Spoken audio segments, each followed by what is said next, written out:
New Zealand, an island nation isolated from the rest of the world by thousands of kilometres of open ocean. Landscapes forged by titanic forces. Peaks carved by fire and ice. Rugged coastlines and primeval forests. Over millions of years, these islands and neighbouring Australia became extraordinary evolutionary laboratories. Bizarre species found nowhere else on Earth emerged and thrived.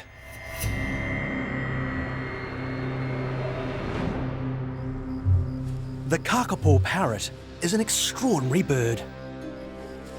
Like all parrots, kakapo have a hooked bill, but that's where the similarity ends. The kakapo is the world's heaviest and only flightless parrot. It's also solitary and nocturnal. It's been described as the strangest parrot in the world. The kakapo's booming call echoes through the night. These males are having a singing competition to attract a mate. It's a sound that has reverberated through the forests for millions of years. But today, it's becoming increasingly rare. We need to preserve completely unique animals like this, which are like nothing else on Earth. With less than 160 individuals left, the kakapo is one of the world's most threatened species. To learn how the kakapo might be saved from extinction, we join scientists and rangers and discover why this wonderful bird is only found in New Zealand.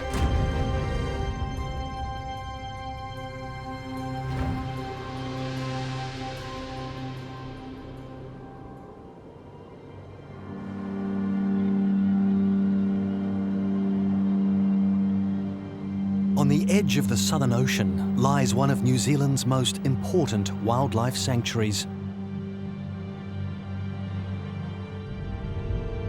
Just 14 square kilometres in size, Whenua, or Codfish Island, is one of the last sanctuaries for the kakapo.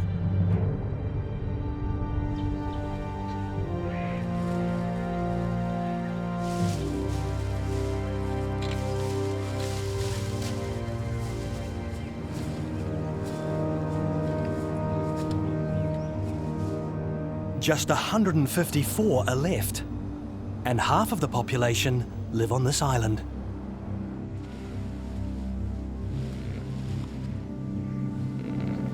At up to 4 kilograms, the kakapo is twice the size of a chicken. It's a giant among parrots. But its size is no protection against introduced predators. In the 19th century, European settlers brought rabbits to New Zealand. They soon became a destructive pest. Stoats were introduced to control the rabbits. For the flightless, ground-dwelling kakapo, it was a disaster. Codfish Island is one of the few places where these predators have been eradicated. The program to save the kakapo is being spearheaded by biologist Deirdre Vercoe. It's good, I think she's right between us at the moment. Deirdre leads the Department of Conservation's Kakapo Recovery Group. They're extremely unusual parrots. They're giant, flightless, nocturnal, heavy creatures walking around on the forest floor, so they're very un-parrot-like for a parrot. I think if I pop up, I'll get her again. Deirdre and colleague Andrew Digby monitor the health of island kakapo. Because the population is critically low, an outbreak of disease would threaten the species' survival.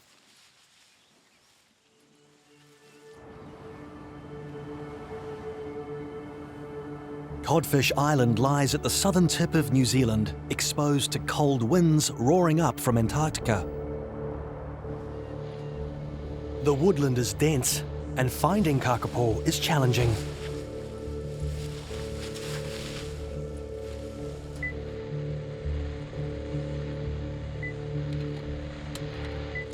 They're difficult to find, but we have radio transmitters on every single kakapo, and that's what we use to track them with.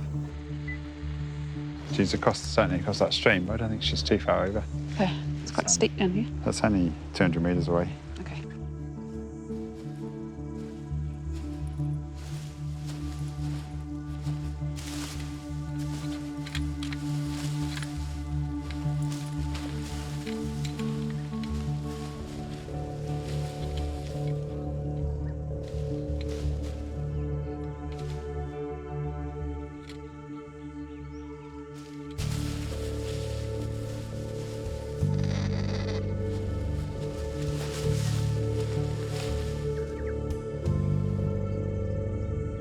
The kakapo's green feathers are a very effective camouflage.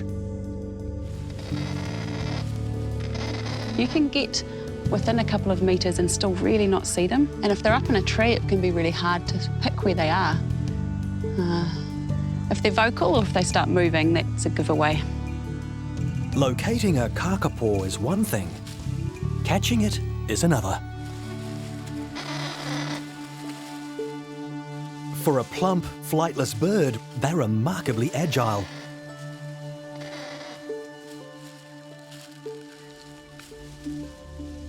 Clambering around the trees, they use their bill as an extra claw. The females climb right up into the top of the rimu trees in the breeding season to feed on the rimu berries to feed their chicks. I think she's feeling pretty safe there.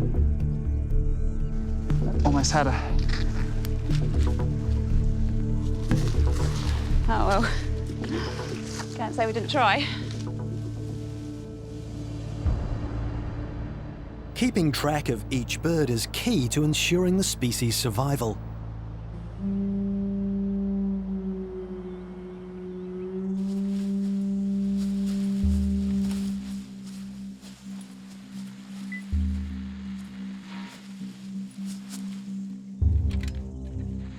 Another signal is received. This time, it's on the ground.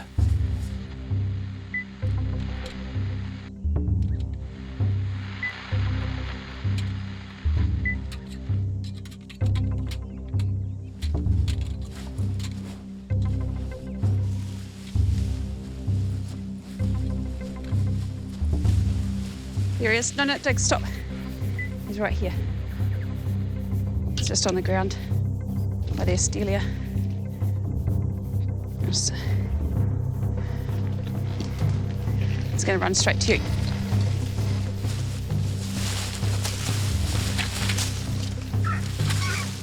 Got him. Hey, gorgeous boy. Hello. Oh, he's beautiful. Each kakapo has been given a name. This young male is Moss. We try and minimise handling as much as possible. We try and just handle them once a year to change their transmitter batteries and to give them a health check. It's something we don't want to do, but we have to maintain the health of the individuals and the population. They're absolutely stunning to look at. They've got that really intelligent parrot look about them, but also the forward-facing eyes like a big owl. Kakapo have also been called the owl parrot.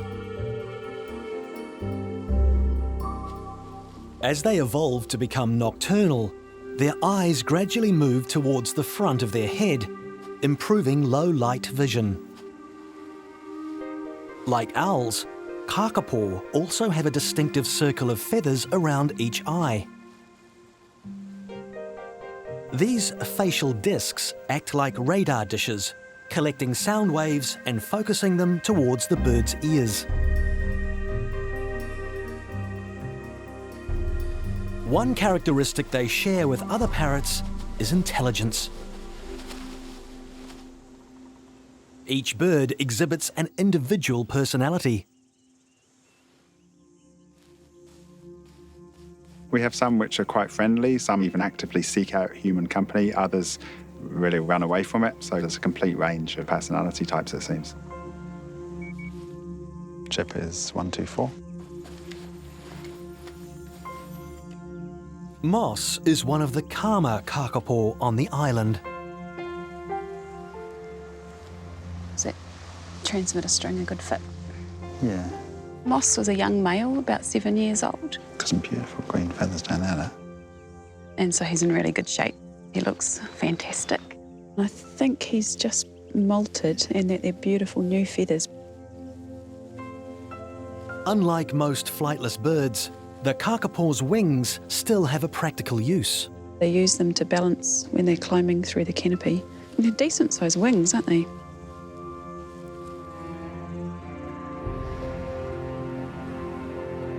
Isolated on the remote islands of New Zealand for millions of years, kakapo have evolved to live in the slow lane.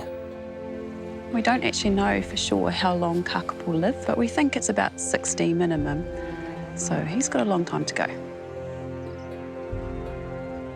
It's thought they may live 100 years. If they do, it would make them the world's longest living bird.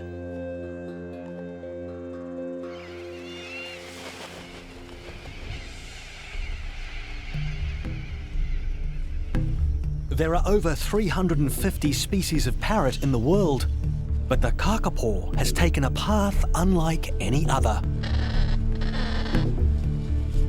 What evolutionary forces created this extraordinary animal?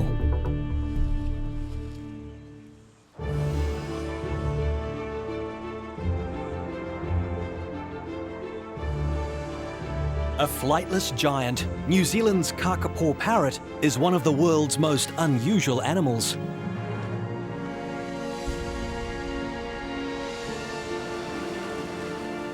To discover its origins, we need to go back millions of years, when parrots first evolved.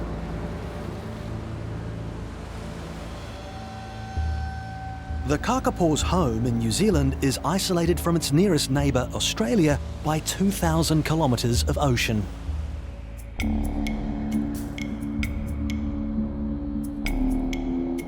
Australia couldn't look more different.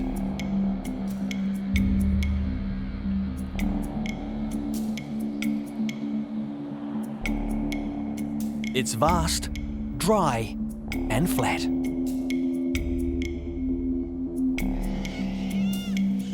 Over 800 bird species live in Australia. One group in particular has thrived.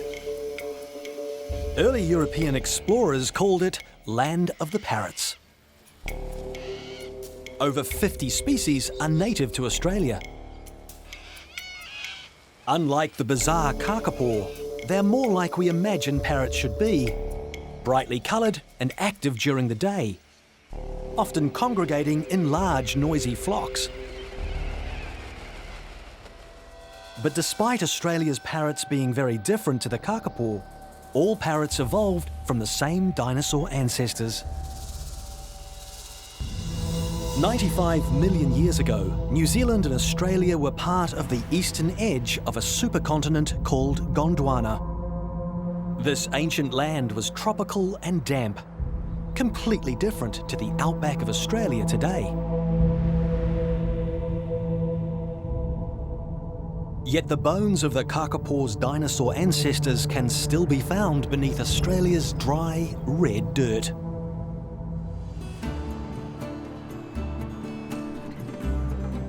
Central Queensland has farms the size of small countries, and a tough breed of men who run them. Being a sheep farmer, you're always out on motorbikes mustering sheep. And so you see a lot of country and you see a lot of rocks. Like all farmers, David Elliott keeps a close eye on his livestock. But David isn't just a farmer. He's also a dinosaur hunter. I've been living out in this country all my life, really, and I was about 30 years old when I found my first fossil, you know, and it's pretty unreal that you go 30 years and you don't really find anything in the way of a dinosaur fossil, and suddenly you're finding stuff everywhere. But once I worked out what I was looking for, it wasn't so hard to find it.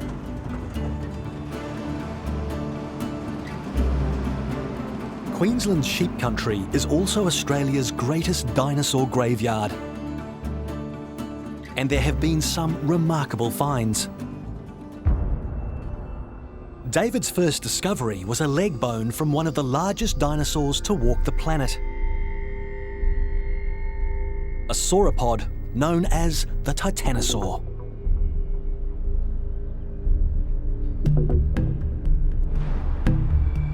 This enormous plant eater was up to 18 metres long, 3.5 metres high at the hip, and weighed as much as 20 tonnes. Groups of volunteers undertake regular digs to discover what else could be hidden under the dry soil of Queensland's sheep country.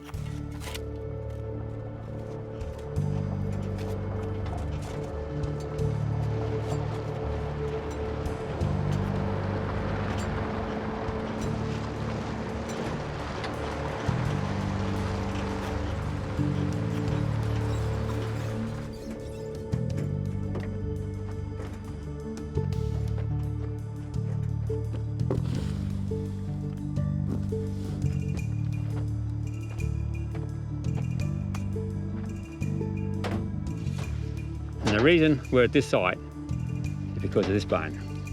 That is the ankle bone of a sauropod dinosaur. It's in perfect condition, it's complete. And that's how I found it on the ground. Virtually no rock on it. But not only that, all of these rocks are pieces of bone, and they were there as well. So we're going to go back and keep looking. Farmers combine their sharp eyes with the expertise of scientists.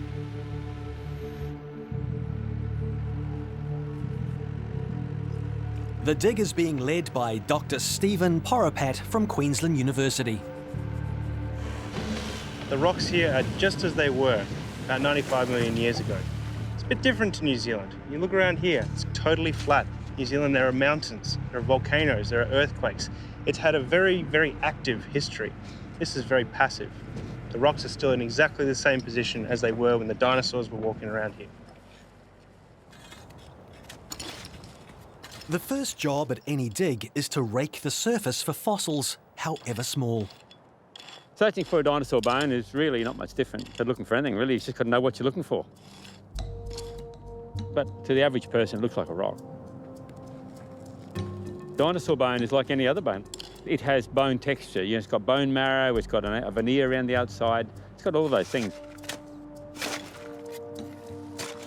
Well, first thing you're probably going to find is just a small piece. And that small piece tells you that there's something probably further down below the ground that you can dig. Hey, Steve? Yeah? I just hit a bit with a shovel here, I think. All right. Take a look. I just picked these up. There we go. This is a piece of petrified wood.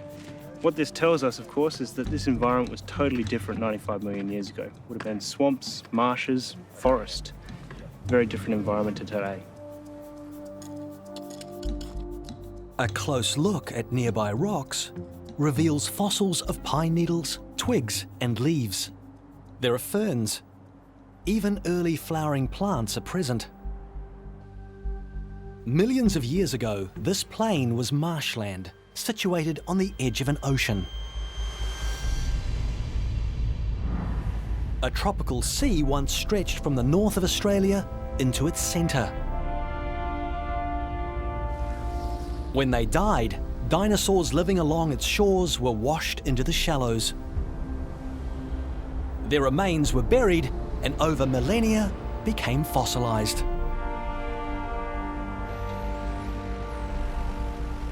Over time, the elements have eroded the ancient seabed to reveal dinosaur bones buried for more than 95 million years.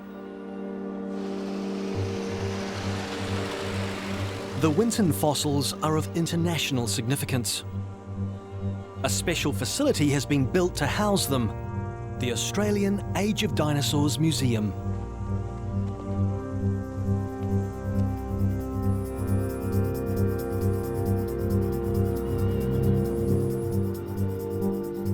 Months, sometimes years of patient work are required to reveal a fossil.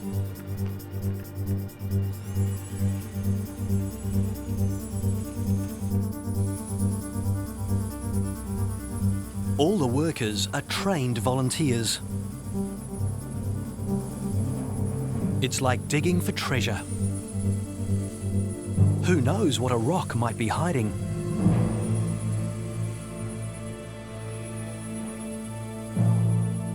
The results of this work are spectacular.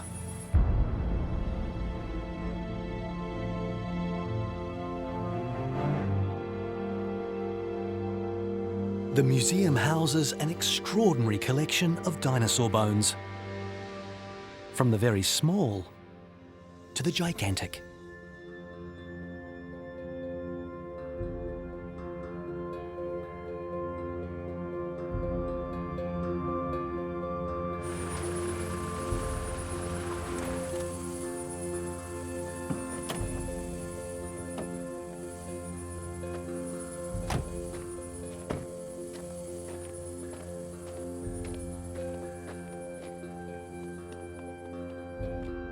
Oh, welcome to the Australian Age of Dinosaurs Museum. This is where we store all of our fossils waiting to be prepared.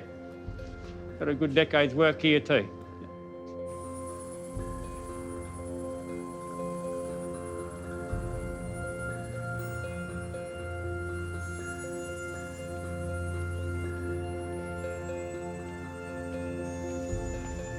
Most bones are from dinosaur species we can identify, but not all.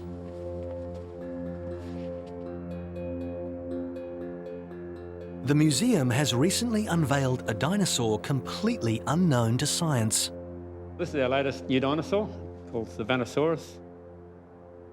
When we dug in, this is going back into 2005, and we had 17 pallets, as in, you know, the 4-foot square pallets of dinosaur bones in rock, just solid rock, so just big piled up pallets of rocks. We worked on it for about nearly 10 years to get all of those bones out of the rock. Well, the importance of Savanosaurus lies mainly in how complete this dinosaur is. It's very rare to get more than, say, 5 or 10% of a sauropod skeleton. These were big, big animals. This animal, which would have been about 12 to 15 metres long, but still, it was buried quickly enough that we were able to get 25% of the skeleton. All of these bones were encased in a big concretion, so we know they're all from the one individual dinosaur. And that means that we're able to get a very good idea of where Savanosaurus sits on the sauropod family tree. Savanosaurus's closest relatives seem to be from South America. Australia, by extension New Zealand, were connected to Antarctica, which was also connected to South America. Dinosaurs could freely cross across all 3 of those continents. We wouldn't know that if we only had 1 or 2 bones. Because we have so much of a skeleton, we can make really robust interpretations how these sauropods moved across the planet during the Cretaceous period. Would we ever find a dinosaur like Savanosaurus in New Zealand? I would anticipate we might. You don't know what's below the surface, and you don't know what you're going to find next. And it's just one of the fascinating things with looking for dinosaurs. But not all dinosaurs were enormous. One group had evolved to become small, light, and covered in feathers. Today, we call these small dinosaurs birds. This is a type of dinosaur called a theropod. Every single bird that we see in the world today came from a theropod ancestor. And we know from fossils found in Australia that birds were already living alongside theropods like this one here. That's the link. Dinosaurs are still alive today because all birds are theropods. Therefore, all birds are dinosaurs. Based on its heritage, the kakapo is a living theropod dinosaur.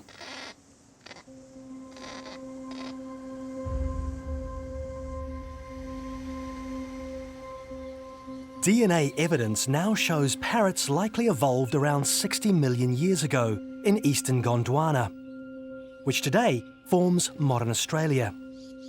Their ancestors may have flown around the heads of the dinosaurs found at Winton. Their bones would have been small and delicate and may not have survived. But it's possible the remains of the kakapo's earliest direct ancestor, the first parrot, lie beneath the red soil of Winton as well. And one day, a sharp-eyed farmer like David Elliott may discover them.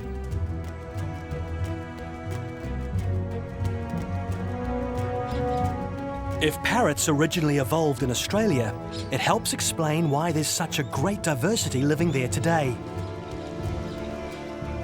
But why did New Zealand's kakapo evolve to be so different from its parrot neighbours?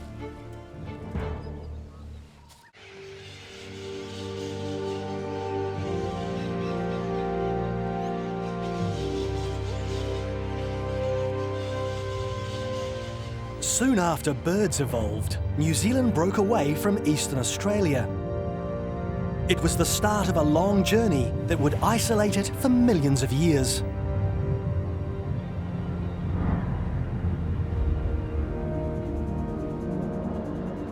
New Zealand became an evolutionary laboratory, home to many of the world's most unusual species.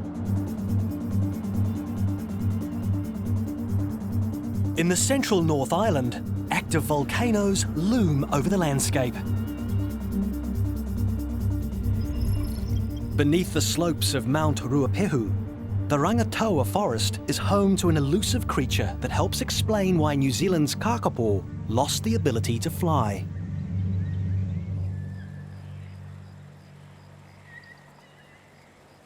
With night falling, birds sing their last song, and other winged creatures take to the air.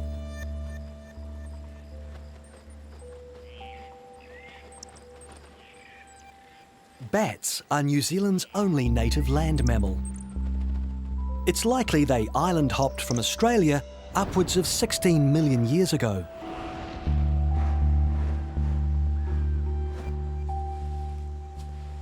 Until the arrival of humans, some 800 years ago, New Zealand had no ground predators such as cats or rats. This allowed creatures here to evolve in unique ways. Flying takes a lot of energy. The short-tailed bat evolved to forage on the ground.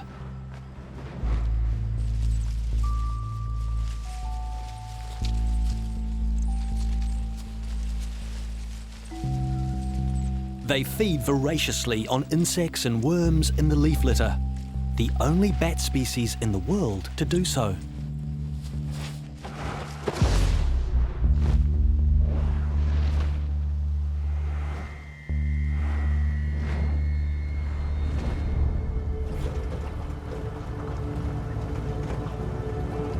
Bat scientists come out at night as well. Alison Beath is the leader of a research team working to get a count of the short-tailed bat population. Nicola Torquay, the Department of Conservation's Endangered Species Ambassador, has joined her.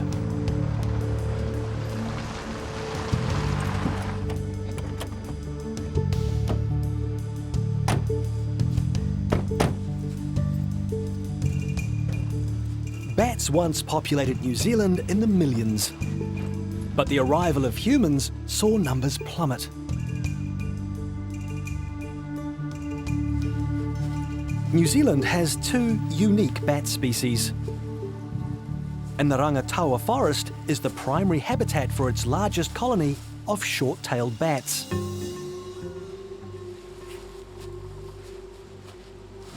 They're a small creature, the size of a mouse.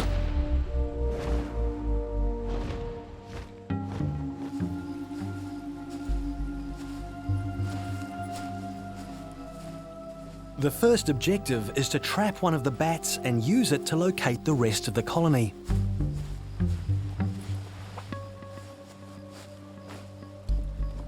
A large tree has fallen and created a gap in the dense forest. It's nice and open, and the bats seem to just use this as a nice open flyway to come through.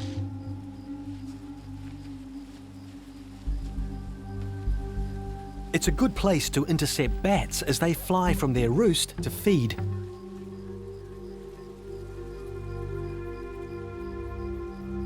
Bats use a natural sonar system to navigate. Calls inaudible to the human ear are reflected from objects. It's a system that allows the bats to maneuver and hunt in the dark. But the fine net mesh is invisible to them. Yep, got one. Good catch. They're quick. So almost out, and he is out. Okay.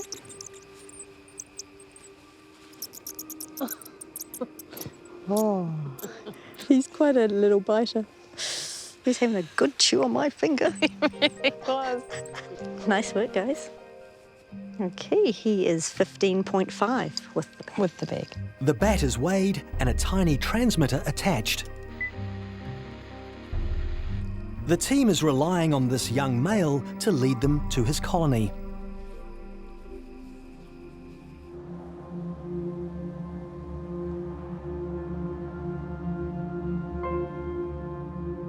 Like the kakapo, the survival of New Zealand's ground-feeding bats hangs in the balance.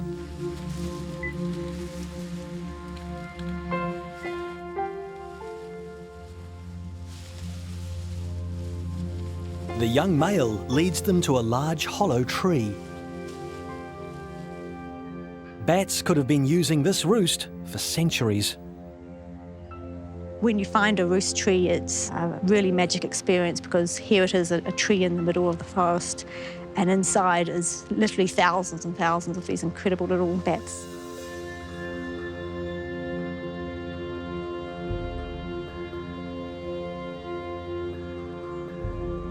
So you happy with that? Yep, I think that's great. Sure. There's still much to learn about this creature. Night cameras have revealed some of its secrets.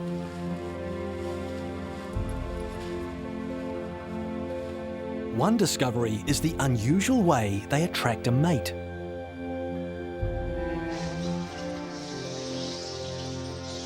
Short-tailed bats have an unusual behaviour called lek breeding.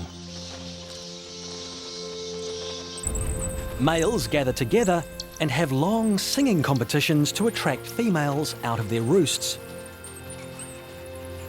The best song wins.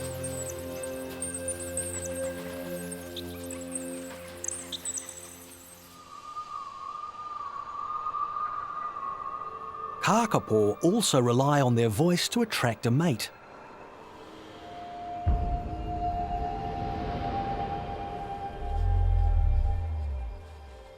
Just like the bat's feeding habits, the kakapo's mating behaviour evolved in the absence of ground predators.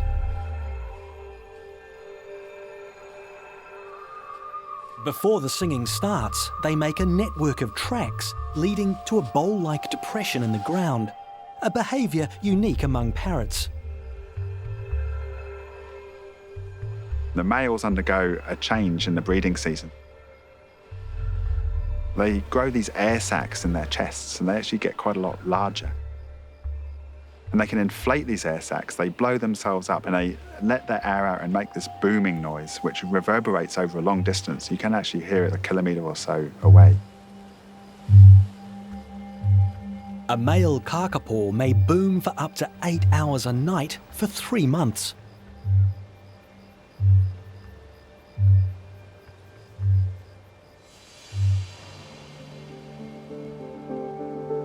New Zealand's parrots and bats illustrate how the absence of ground predators allowed many species to evolve on the forest floor.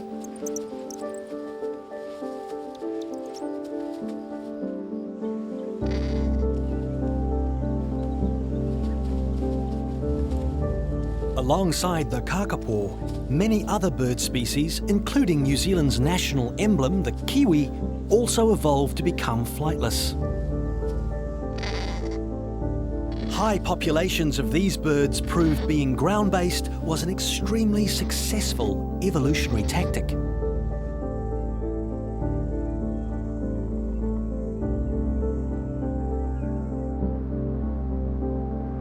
But around 800 years ago, disaster struck. Life for New Zealand's animals would never be the same.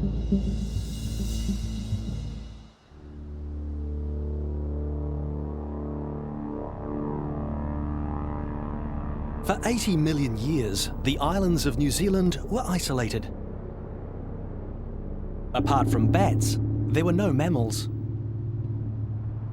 It was a haven for birds of every shape and size.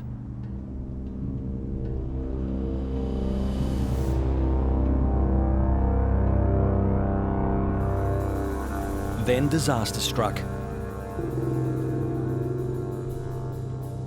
Humans arrived.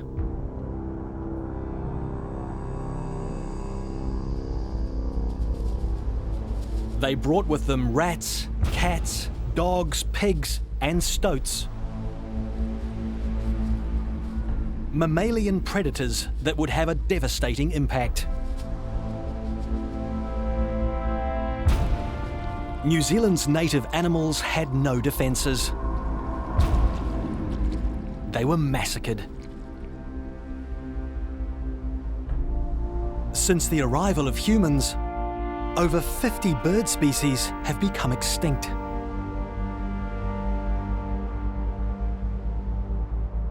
These include a giant among birds, the tallest bird to ever live, the moa. Today, New Zealand's ground-living parrot, the kakapo, is also close to extinction. Once they were so numerous that an early settler described them as falling from trees like apples. By the 1990s, the population was reduced to just 50 individuals.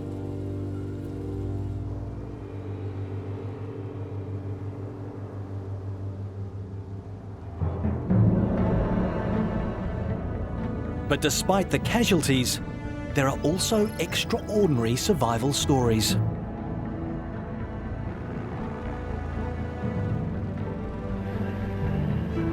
Te Puhi Anua, or the Murchison Mountains, are home to another flightless bird that has defied extinction not once, but twice. The takahē. Bones discovered by 19th century explorers included those of a large woodhen. With no reports of living takahē, the species was assumed to be extinct. However, in the 1840s, sailors found a living takahē, and they ate it. 3 more birds were discovered, then nothing.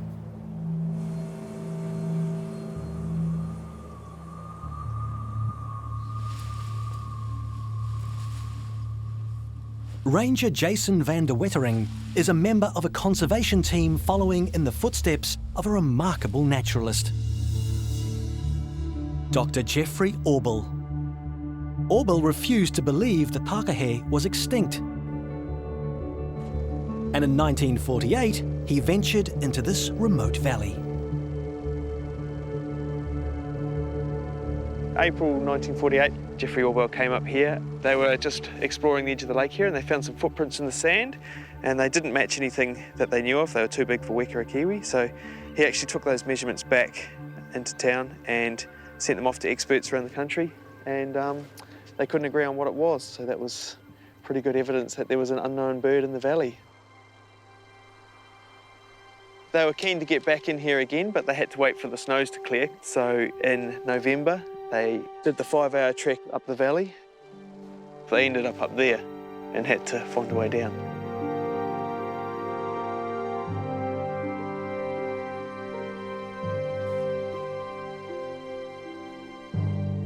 And actually just on the beach around here on the side of the lake, they saw some quite large footprints. This time they actually found the birds. And then that was proof that takahē did still exist and history was made.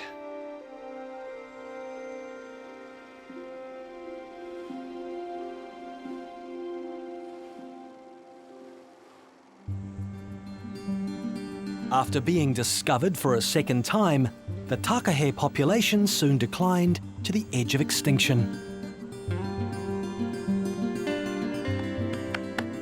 Just head up towards Chris a bit more. Burwood Breeding Centre has developed a program to save the species.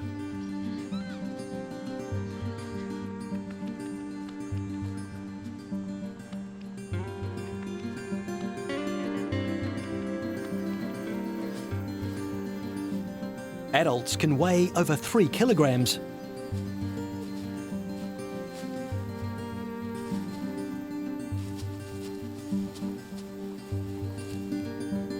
Takahē evolved over millions of years before mammalian predators arrived to New Zealand.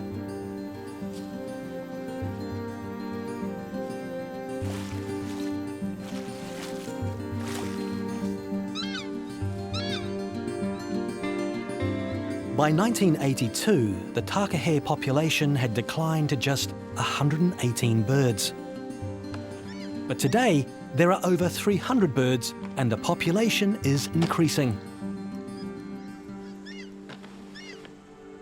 Takahē reproductive behaviour has been crucial to the success of the recovery program. They often mate for life. Chicks stay with their parents for the first year, greatly improving their survival rates.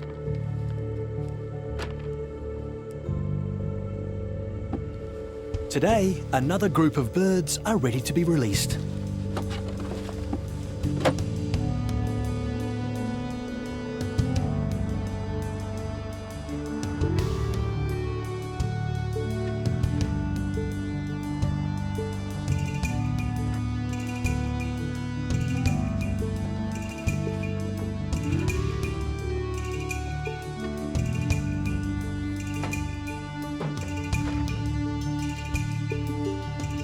Birdwood is an integral part of the takahē program and its future, and the Murchison Mountains is our only wild population.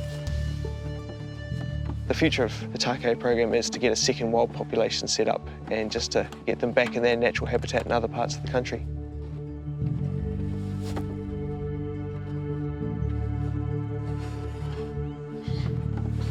These young birds represent the future for their species.